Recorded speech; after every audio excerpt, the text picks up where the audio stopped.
Halo sahabat, Assalamualaikum. Apa kabar? Semoga sehat selalu dan senantiasa berbahagia. Terima kasih sahabat semua sudah subscribe dan selalu setia menyimak video-video SLMT TV.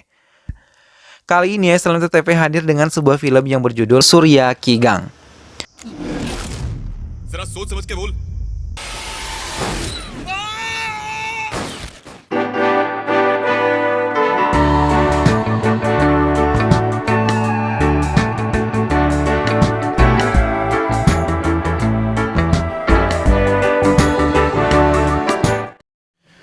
Film ini dimulai dengan seorang pria bernama Pandey yang sedang melakukan wawancara untuk menjadi juru tulis.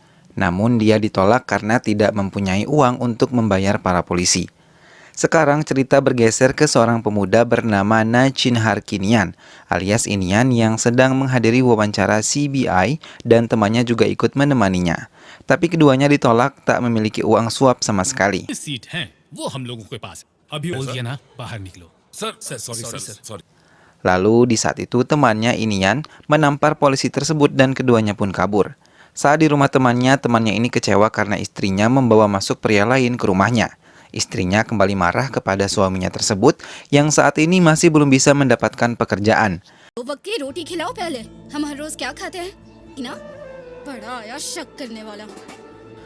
Suatu hari ayah Inian yang bernama Porhelvan memintanya untuk mendaftar sebagai anggota CBI dan Inayan pun mau mengikuti saran dari ayahnya tersebut. Lalu di jalan ayahnya mengatakan kepada Inayan kalau di sana ada atasannya yang sangat korup dan licik yang bernama Utam.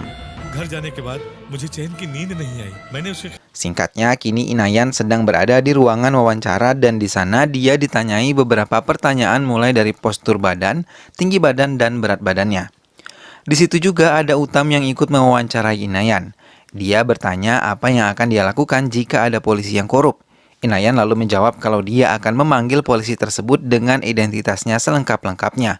Bahkan dia juga akan berusaha untuk memecat polisi tersebut. Kemudian salah seorang dari para petinggi bertanya apakah Inayan mampu menggerebek rumah seorang polisi yang korup. Inayan pun setuju, dan saat itu dia menelpon kantor polisi terdekat dan mengaku bahwa dirinya adalah CBI.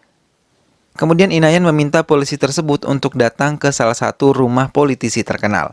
Inayan juga mengumpulkan teman-temannya yang bernama Devi, Evi, Murli, Kumar, dan Mutu untuk ikut bersamanya. Singkatnya, tim Inayan pun bertemu dengan si polisi dan mereka pun langsung masuk ke rumah si menteri. Di sana juga ada seorang reporter yang bernama Madu dan terlihat sedang mengambil foto si menteri untuk diterbitkan dalam surat kabar baru.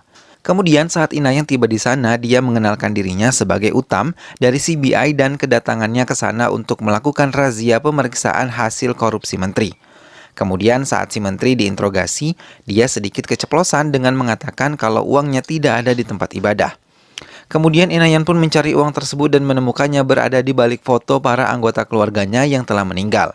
Kemudian si menteri keceplosan lagi dan mengatakan tentang ayahnya. Namun Inayan yang cerdik pun berhasil menemukan lagi uang di balik foto ayahnya menteri. Lalu si menteri memutuskan untuk tidak berbicara. Tapi dia malah menatap ke atas yang membuat Inayan curiga kalau di atas loteng ada uang yang masih disimpan sang menteri. Dan benar saja saat diperiksa ada banyak sekali uang yang berhamburan. अरे ये क्या कर रहे हैं? मेरा घर गिरा देंगे। Setelah menemukan barang bukti tersebut, Murli, Kumar, dan Evi pun memoto untuk dijadikan sebagai barang bukti dan temannya menghitung jumlah uang di sana. Lalu si menteri ini meminta kepada Devi untuk melepaskannya dan dia akan membayar mereka dengan jumlah yang tinggi. Inayan lalu menghampiri si menteri dan bertanya jumlahnya. Setelah mengetahui jumlahnya, dia pun menampar si menteri sebanyak 2 kali. Melihat kejadian tersebut, polisi Rau pun menjadi termotivasi dengan sikap Inayan yang tidak bisa disuap. Setelah itu, tim Inayan pun pergi. Lalu saat di jalan, Devi menjadi ketakutan hingga menangis, karena dia tidak pernah merasa setegang itu saat berakting sebagai anggota CBI. Di luar mobil, kelompok Inayan yang senang karena misinya berhasil total, tapi mereka teringat kalau si reporter masih tertinggal di sana dan mereka sangat khawatir kalau si reporter mengambil gambar mereka, yang bisa saja mengakibatkan mereka semua ditahan. Tapi saat ingin kembali ke sana, rupanya Madu sedang berada di mobil mereka dan dia sama sekali tidak mendengar percakapan mereka. Di saat yang sama, Inayan juga terpana melihat kecantikan dari Madu yang membuatnya jatuh cinta kepada Madu. Malam harinya mereka semua menunggu kabar dari Inayan tentang berita penggerebekan si menteri dan beruntungnya mereka sama sekali tidak menemukan kalau ada kejadian CBI melakukan penggerebekan rumah menteri. Esok harinya Inayan bertemu dengan Madu di sebuah kuil yang saat itu Madu sedang meminta tolong kepada temannya. Tapi dia menolak permintaan Madu. Inayan yang berada di sana pun menawari dirinya agar bisa membantu Madu. Rupanya Madu meminta Inayan berpura-pura cacat agar dia bisa mendapatkan uang untuk menghidupi keluarganya. हाँ सही कहा गलती से बोल दिया मैंने लो ये शादी के लिए दे रहे हैं Sin lalu berpindah ke kantor CBI, di mana Utam dimarahi atasannya karena melakukan penggerebekan di sebuah rumah seorang menteri tanpa izin darinya. Utam lalu datang ke rumah si menteri bersama para polisi.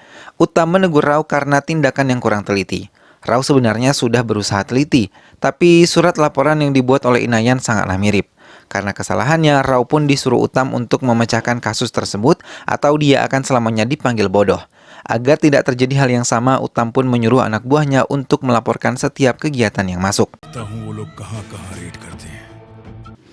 Sin lalu berpindah ke Hyderabad. Di sana tim Inayan sudah bersiap untuk melakukan pengambilan pajak. Lalu ketika Inayan memasuki rumah targetnya, rupanya di rumah tersebut sudah ada agen perpajakan yang asli dan di tempat itu Inayan beralibi kalau dia salah masuk rumah. Beruntungnya dia pun selamat dan sekarang Inayan mencoba ke rumah targetnya yang lain. Saat di rumah targetnya tersebut, Inayan dan kelompoknya sama sekali tidak menemukan uang. Inayan pun keluar dari rumah tersebut. Saat di luar dia menemukan beberapa pedagang yang diam-diam menyembunyikan uangnya dan Inayan pun mendatanginya. Namun Inayan yang dihadang oleh salah satu penjaga dan dia pun terlibat perkelahian karena salah satu orang di sana berusaha memukul Inayan. Kemudian Inayan pun memukul setiap orang yang menghalanginya dan dia akhirnya berhasil mendapatkan uang tersebut. Sin kemudian berpindah ke rumah Devi yang sedang mengadakan pernikahan adiknya. Ternyata terungkap bahwa saat wawancara berlangsung Inayan ditolak menjadi anggota CBI karena Utam juga mengetahui kalau Inayan ini adalah anak dari pegawainya. Utam lalu memberikan pepatah kepada Inayan kalau jangan menyebur ke sebuah kolam kalau dia belum mengetahui kedalamannya.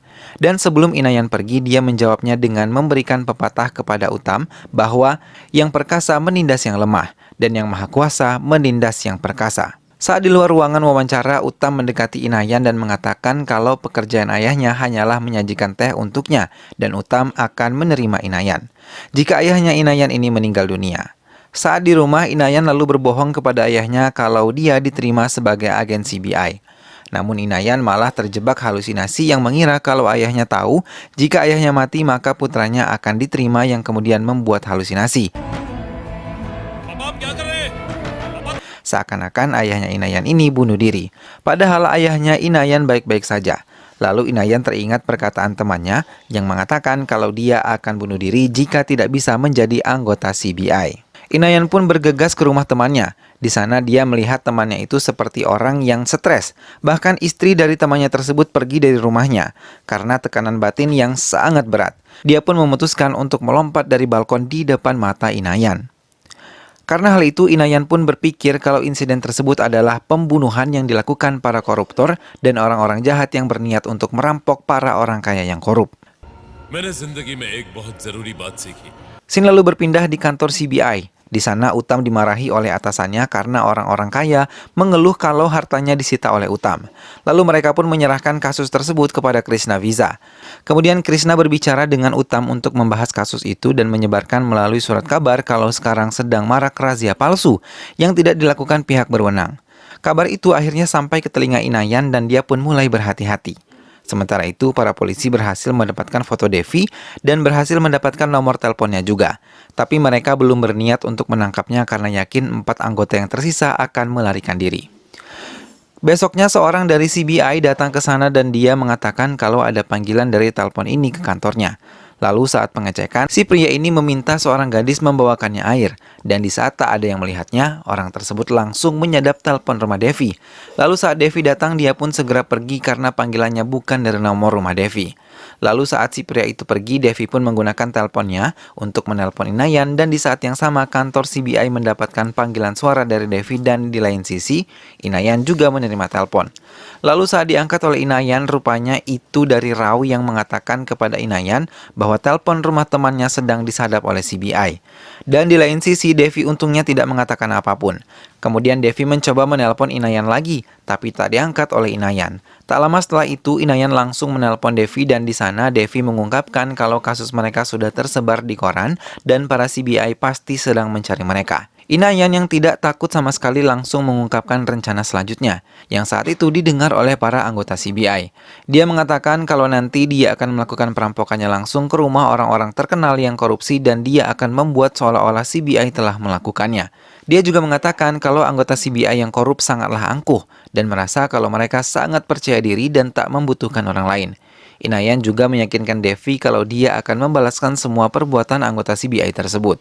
Setelah menutup teleponnya, Inayan pun langsung membawa keluarganya untuk pindah ke sebuah hotel dan tak hanya keluarganya saja, seluruh anggota tim keluarganya juga ikut pindah demi keamanan dan kenyamanan bersama. Benar saja, esoknya rumah Devi digerebek oleh para polisi. Namun beruntungnya Devi dan keluarganya sama sekali tidak ada di sana karena mereka sudah pindah terlebih dahulu. Sin kemudian berpindah ke rumah Madu. Di sana ada juga Inayan yang diundang ke lamaran adiknya Madu.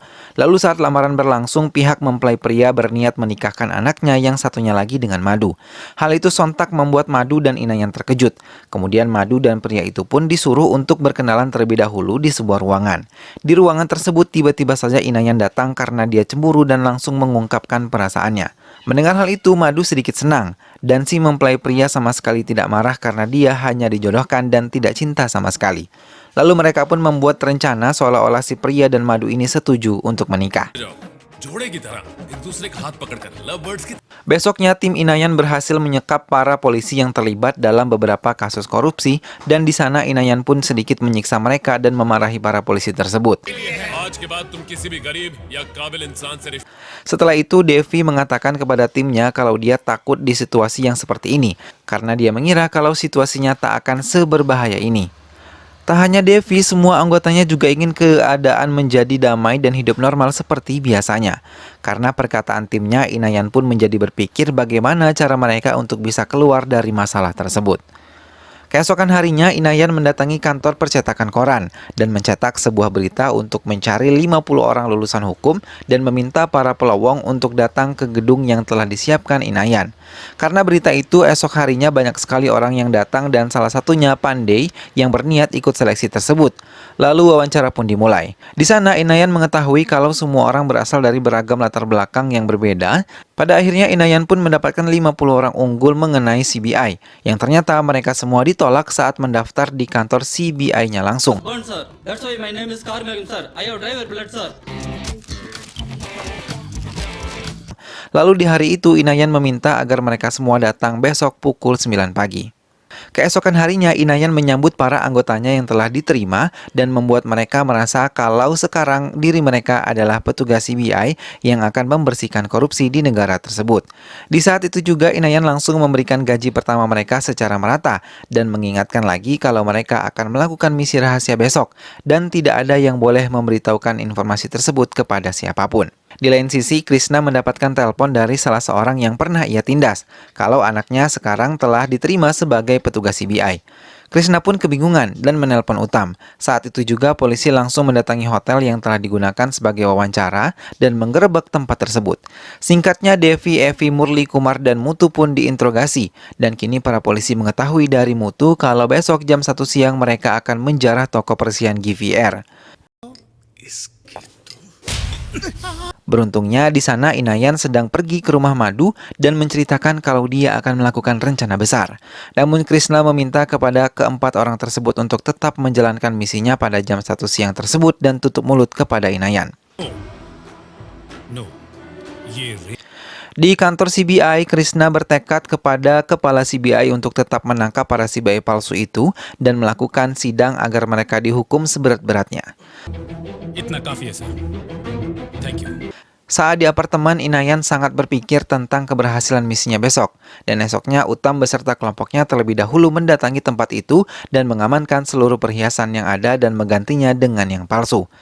Di lain tempat, Inayan juga bersiap-siap untuk melakukan penjarahan. Tapi teman-temannya Inayan yang sudah dia anggap sebagai keluarga sama sekali tidak menceritakan kalau kemarin para CBI datang dan menginterogasi mereka. Lalu Pandey ditunjuk langsung oleh Inayan untuk memimpin 30 orang kelompoknya tersebut. Singkatnya, kelompok yang dipimpin oleh Pandey tiba di depan toko perhiasan tersebut. Lalu Pandey dipanggil oleh Uttam untuk mendatanginya. Di sana Pandey tidak tahu kalau sebenarnya Uttam adalah anggota CBI asli. Di lain sisi, Krishna juga curiga dengan gerak-gerik dari polisi Rao selama ini yang selalu menghambat mereka untuk menangkap kelompok Inayan. Akhirnya, dia pun memutuskan anak buahnya untuk mengikuti mobil dari polisi Rao. Lalu Uttam mendapatkan telepon dari Inayan yang langsung mengatakan pepatahnya saat dia pergi dari ruang wawancara. Hal itu pun membuat Uttam marah karena dia mengetahui kalau sebenarnya Inayan sudah melakukan razia di tempat lain. Pandey juga ikut kesal karena dia sudah ditipu oleh Inayan. Kemudian Devi memberitahukan semua masalah yang berada di hotel dan Inayan tidak marah sama sekali karena dia telah mengetahuinya dari Rao. Uttam lalu menghubungi polisi Rao yang sangat lama sekali datang ke tempatnya dan mengatakan kalau polisi Rao sangat bodoh. Namun polisi Rao malah menjelek-jelekkan Uttam balik dan bilang kalau Uttam dan seluruh keluarganya lah yang bodoh. Saat ini Uttamlah yang paling bodoh di antara mereka. Krishna yang ikut mendengarnya pun kesal dan menyuruh anak buahnya untuk menabrak mobil Rao. Akhirnya mobil Rao pun terbalik dan Rao terjepit di mobil itu. Melihat itu, Inayan pun berlari menghampiri Rao dan Inayan pun menghajar para preman-preman itu dan teman-temannya berusaha menyelamatkan Rao dan perhiasan yang sebelumnya sudah Rao ambil dari toko perhiasan.